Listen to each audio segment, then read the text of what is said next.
You will be shocked to learn how this story ended. The hum of the highway was a constant companion in my life. Miles of asphalt stretched out ahead, the lines on the road a steady rhythm I'd come to rely on during long hours behind the wheel. Being a truck driver wasn't easy, but it was a job I loved. A way to provide for my family and give my wife, Lisa, the comfortable life she deserved. Lisa and I had been married for 8 years. We didn't have kids yet, though we talked about it often, imagining a future filled with laughter and tiny footsteps running through our home. For now, it was just the two of us. She worked at a local boutique, a job she enjoyed for its creativity and social buzz. Our routines were different, but they balanced each other. Being on the road so much meant I missed a lot.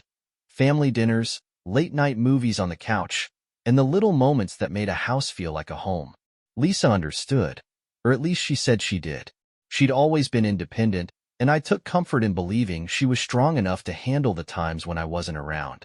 My sleeping bag in the truck's cab was as familiar as home at this point, but it never felt like home. Home was with Lisa, and every trip away made me look forward to getting back to her all the more. This trip was no different. I'd been on the road for 5 days, and my mind kept drifting to her. We'd spoken briefly a few nights ago, but the call had been quick. She'd sounded distracted, busy with something in the background. It wasn't unusual. Life went on for her even when I was away, and I trusted her completely. This trust was shaken when Mike, my neighbor across the street and an old friend, called me that night. Mike was the kind of guy you could count on. He always looked after me when I was away from home. This time, though, what he told me wasn't something I was ready to hear. He started the call casually, mentioning something he thought I might want to know. Over the past few weeks, he'd noticed a man coming to my house when I wasn't there. He described how this stranger had shown up multiple times, staying for hours at a time. One day, he even saw Lisa leave the house with him, and they drove off in his car. I tried to process what Mike was saying, but it felt like my brain refused to cooperate. The idea of someone else being in my home, spending time with my wife, didn't make sense. My immediate reaction was disbelief. There had to be a reason. A friend I didn't know, a contractor, something harmless. But Mike's tone told me otherwise. He wasn't the kind to overreact or jump to conclusions. After I hung up, I sat in the cab of my truck for a long time. The quiet outside felt heavier than usual. The thought of Lisa being with someone else was unthinkable, yet I couldn't ignore what Mike had told me. I kept replaying his words, trying to find some way to explain it, to convince myself it wasn't what it seemed. That night, sleep didn't come easily. I lay in my sleeping bag, staring at the ceiling of the cab, my mind racing. Questions kept circling, questions I didn't want to ask but couldn't silence. Who was this man? Why was he at my house? And why hadn't Lisa mentioned anything about it? The morning after Mike's call, I couldn't shake the unease that had taken root in my chest.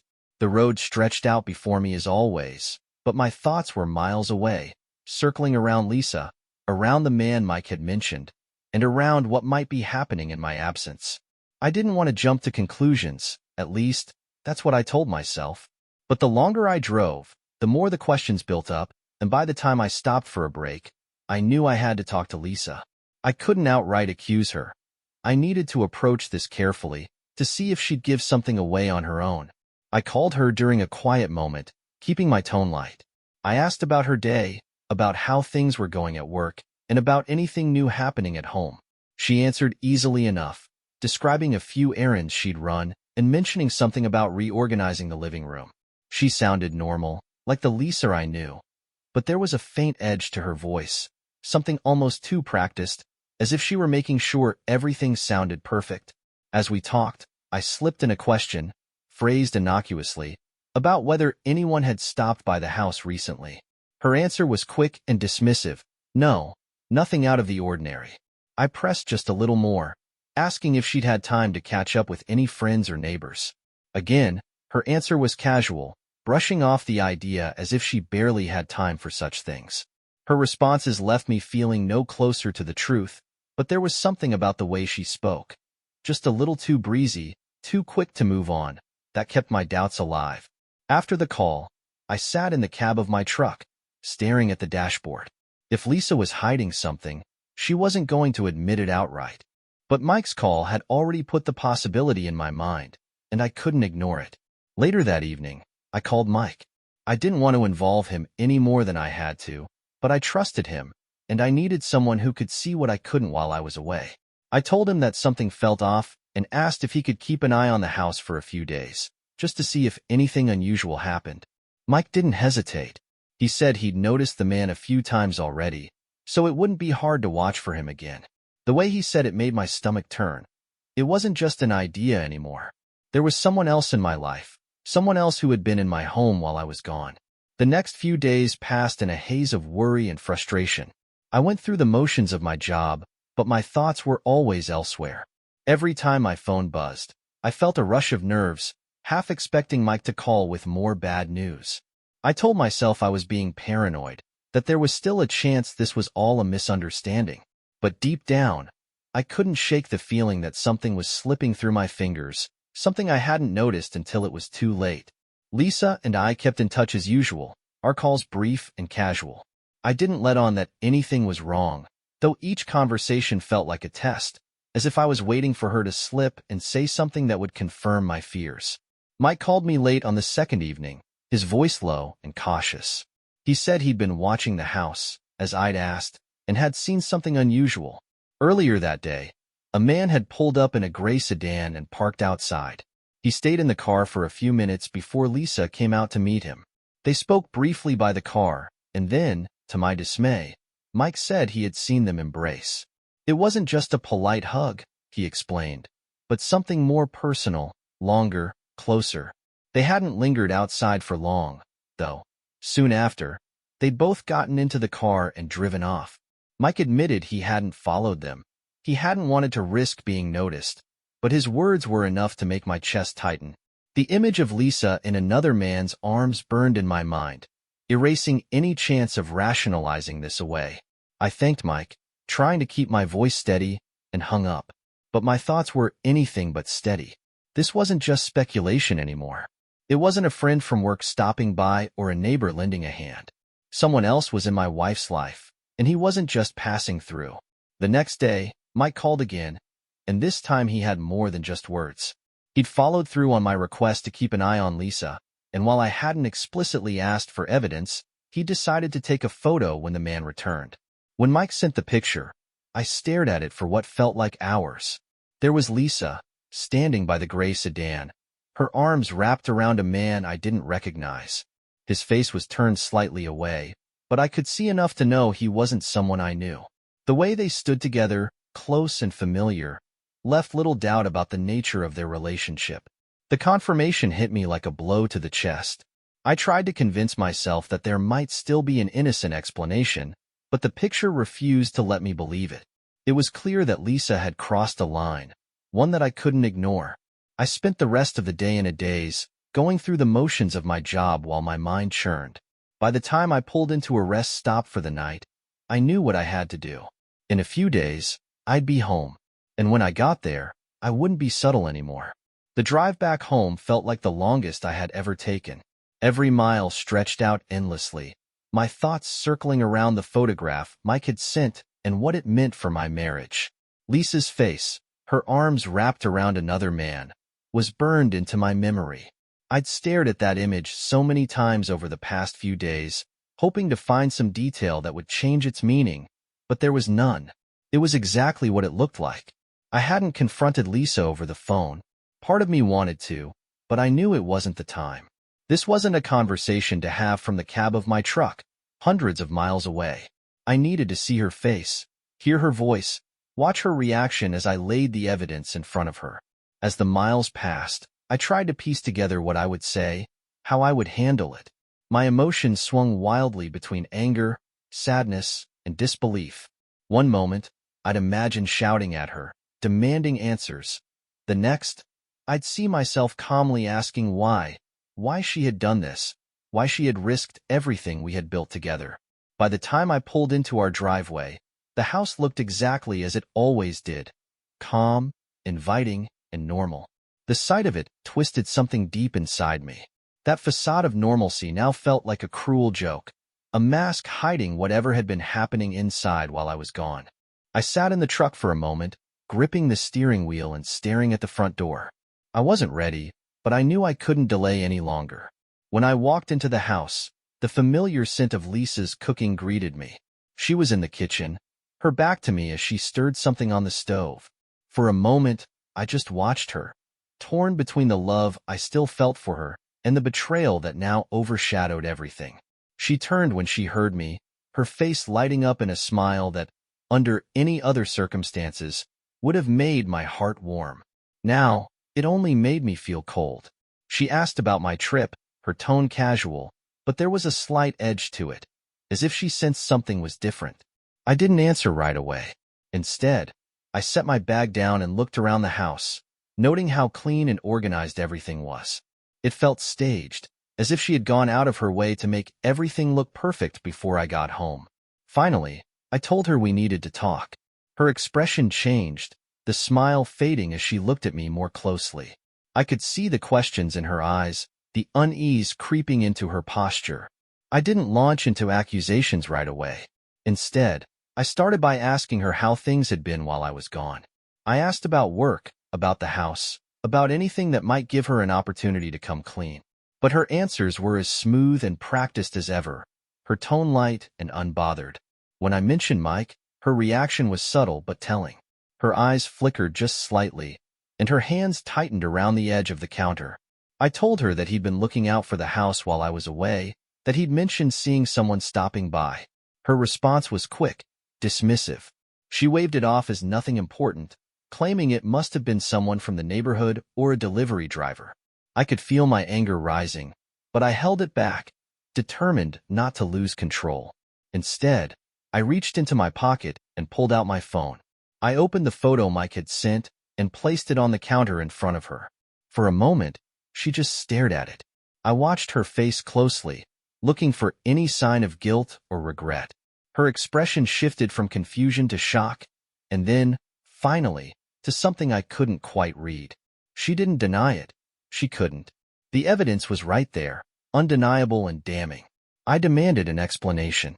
My voice was firmer than I intended, but I couldn't help it. I needed to hear her side of the story, needed to believe there was some explanation that made sense, some reason why this wasn't what it looked like. She hesitated, her mouth opening and closing as if trying to find the right words. Finally, she said the man in the photo was someone she'd met a few months ago, someone she'd run into through work.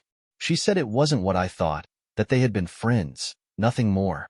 Her voice was shaky, but she insisted there was nothing inappropriate about their relationship.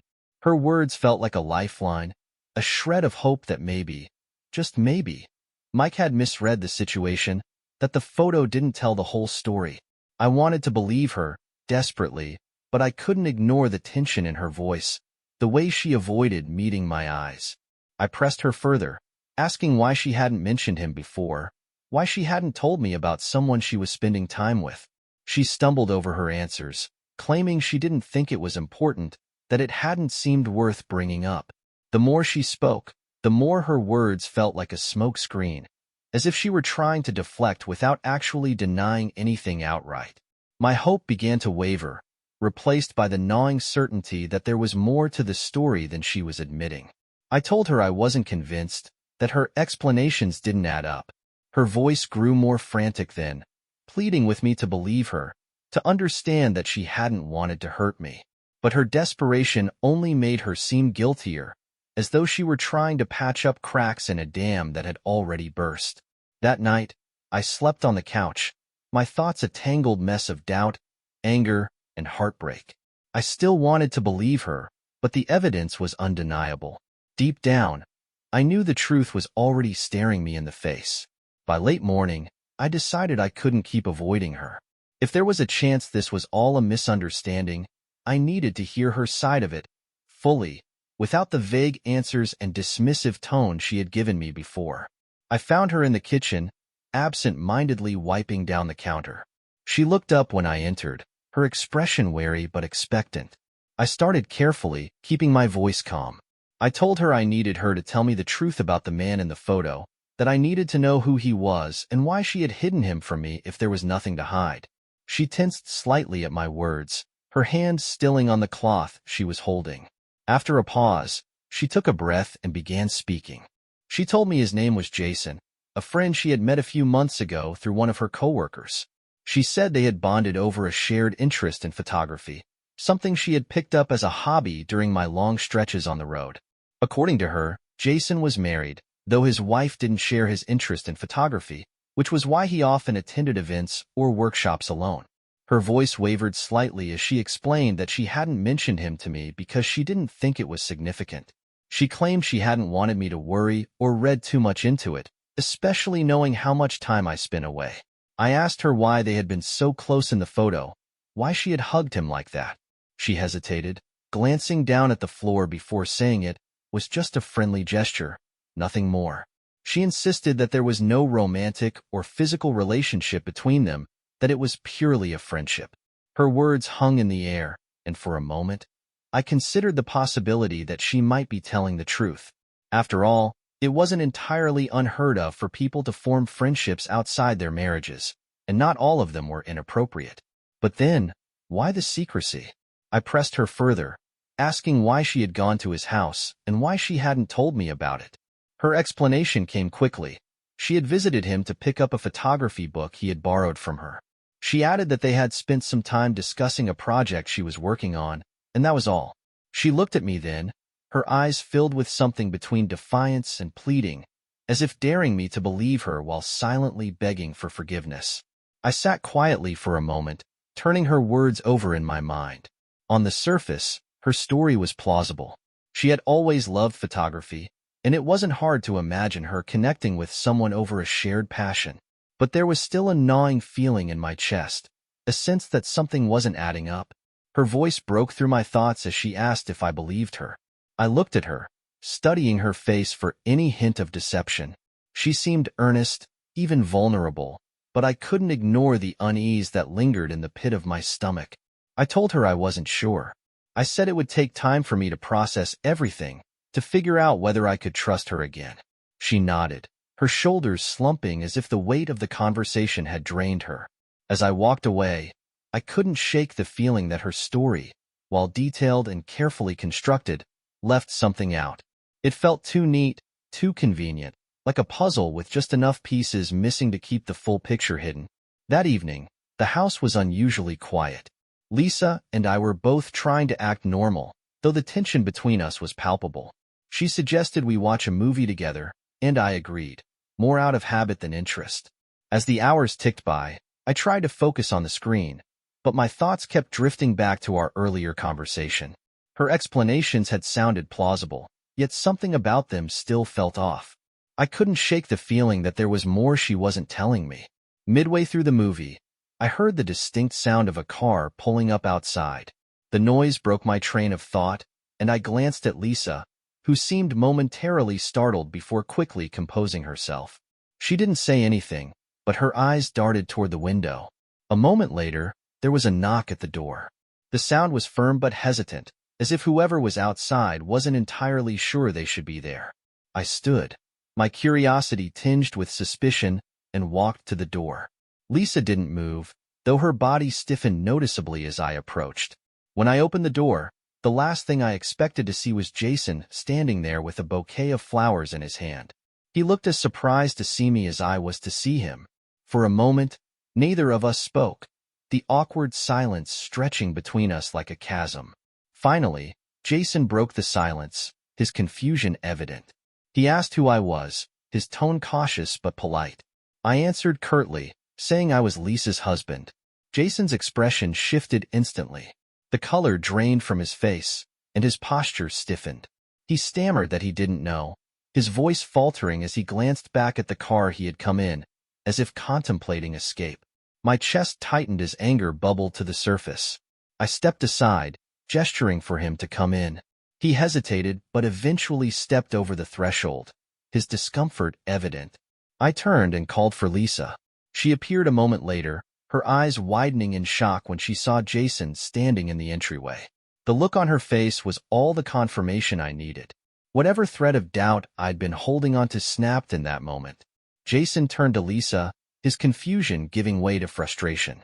He asked her what was going on, and her silence spoke volumes. I demanded an explanation, my voice rising despite my efforts to remain calm. Lisa tried to deflect, her words stumbling over each other as she claimed it wasn't what it looked like. But Jason cut her off, his own frustration boiling over. He said he had no idea she was married. He thought they were in a serious relationship, that they had a future together. He even mentioned plans they discussed, plans that clearly didn't include me. The room spun as his words sank in. Not only had Lisa betrayed me, but she had built an entirely separate life behind my back. My mind raced as I tried to process the depth of her deception. I turned to Jason, my anger shifting toward him for a moment. I asked him how he could do this to his wife. He looked at me, startled, and then shook his head. He said he didn't have a wife. For a second, I froze, his words cutting through my rage like a blade. Lisa had lied about that too. There was no wife. No innocent friendship based on shared interests. Everything she had told me was a fabrication. The realization hit me like a punch to the gut. I turned back to Lisa, who looked as if she wanted to melt into the floor. The lies she had spun so effortlessly were unraveling before my eyes, each one more damning than the last. The argument escalated from there, questions and accusations flying back and forth. Jason eventually left, shaking his head as he muttered something about being deceived. Once he was gone, I turned to Lisa, my voice steadier now but no less resolute. I told her that it was over, that there was no coming back from this. She begged me to reconsider, tears streaming down her face, but I stood firm. I told her I would be filing for divorce. Her pleas faded into the background as I walked out of the room, leaving her to confront the reality of what she had done. As I sat in my car that night, the weight of it all finally hit me. The life I had thought I knew, the trust one had placed in her, was gone. And for the first time in weeks, I felt a strange sense of clarity. The morning was heavy with an uneasy quiet, the tension between Lisa and me palpable after the events of the previous night. She moved through the house cautiously, her presence lingering like a shadow. I had barely spoken to her, my anger simmering just below the surface. As I sat at the kitchen table, lost in thought, she entered the room hesitantly. Her face was pale, her hands clasped nervously in front of her. She began to speak, her voice trembling as she told me she had something important to say. Her words came slowly, almost as if she were testing the waters. Then, she dropped the bombshell. She was pregnant. I stared at her, the weight of her revelation sinking in. Pregnant? The word echoed in my mind, and for a moment, I couldn't form a coherent response. My initial reaction was shock, followed closely by confusion. This was the last thing I had expected to hear from her, especially after everything that had happened. She quickly added that the child was mine, emphasizing that there was no question about it. Her voice shifted from trembling to firm, as though she were trying to preempt any doubt I might have. She said this baby could be a new beginning for us, a reason to set aside the past and rebuild what we had lost. Her words sounded rehearsed, calculated. I wanted to believe her. I needed to believe her. But something didn't sit right. Her timing, her sudden shift in tone, the way she had approached me, all felt like pieces of a puzzle that didn't fit together. I told her we would go to the hospital the next day to confirm the pregnancy. Her reaction was immediate, defensive. She insisted there was no need, that she already knew she was pregnant. But I stood firm. If she wanted me to believe her, this was the only way. The next day, we arrived at the hospital. Lisa was quiet during the drive, her fingers fidgeting with the hem of her shirt. I stayed silent, my mind racing with questions I didn't dare ask. When the doctor examined her, he confirmed the pregnancy. Lisa was 6 weeks along, the doctor explained, his tone matter-of-fact. He congratulated us both, but his words felt distant, almost surreal. 6 weeks. The timeline hit me like a freight train. 6 weeks ago, I was on a trip, hauling freight across 3 states. I hadn't been home, hadn't even been near Lisa during that time. As we left the hospital, Lisa's demeanor shifted. She seemed relieved, almost triumphant, as if the confirmation of the pregnancy had given her the upper hand. She began talking about the future, about how this baby would bring us closer, but her words barely registered. My mind was already working through the implications of what I had just learned. Later that night, As I replayed everything in my head, the truth became impossible to ignore. The child couldn't be mine. The realization was like a punch to the gut. I confronted Lisa, my voice low and cold as I demanded the truth. She denied it at first, sticking to her story, but as I pressed harder, she broke. She admitted that Jason was the father, that their relationship had gone further than she had initially confessed. She claimed it had been a mistake, that she hadn't planned for any of this to happen, but her words felt hollow, meaningless against the weight of her betrayal. I couldn't even find the words to respond. I walked out of the room, leaving her standing there, tears streaming down her face. The truth was out, but it brought no relief, only the final, crushing realization that the life I thought I had was gone. The days after Lisa's confession felt like a fog. I moved through the house like a ghost, avoiding her as much as possible, while the reality of what she had done settled in my mind. Jason wasn't just some passing mistake. He was now tied to her forever. The child she carried wasn't mine, and no amount of apologies could erase that fact. Lisa tried to reach out, pleading for forgiveness. She said it was all a terrible mistake, that she hadn't meant for things to go so far. She insisted she still loved me and begged me not to give up on our marriage. But her words only deepened the ache in my chest. I couldn't even look at her without feeling a surge of anger and betrayal. The trust we had built over the years was gone, shattered beyond repair. Every time I thought about the lies she had told, the life she had built with Jason behind my back, and the child that tied them together, I felt like I was suffocating. One evening, as I sat alone in the living room, I made my decision. I couldn't stay. Forgiveness was impossible, and even if it wasn't, I knew I would never be able to move past what she had done. The life we had built together was over, and clinging to it would only prolong the pain. The next morning, I told her it was time for us to separate. Her reaction was immediate: tears, anger, desperation. She tried to argue, to convince me that we could fix things, but I stood firm.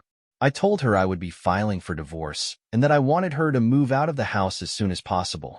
Her tears quickly turned to fury. She accused me of giving up too easily, of being heartless. She claimed I was abandoning her when she needed me the most. But her attempts to manipulate me only strengthened my resolve. This wasn't about abandoning her. It was about protecting myself, about reclaiming my life from the wreckage she had caused. Over the next few weeks, I began the process of untangling our lives. I consulted a lawyer and filed the necessary paperwork. The house, which had once been a symbol of the life we had built together, now felt like a hollow shell. I told her she could stay in it temporarily, but I would eventually sell it and split the proceeds. When the divorce was finalized, there was no sense of relief, just a quiet, lingering sadness. I hadn't wanted my life to turn out this way, but I couldn't ignore the reality of what had happened. Looking back, I learned a hard lesson. Trust is fragile, and once broken, it's nearly impossible to restore. But I also learned that healing is possible, even when it feels like your world has fallen apart. As for Lisa, I don't know what became of her and Jason. I stopped caring the day I walked out of that house for the last time. My life was mine again, and for the first time in a long while, I felt free. Share your thoughts about this situation in the comments.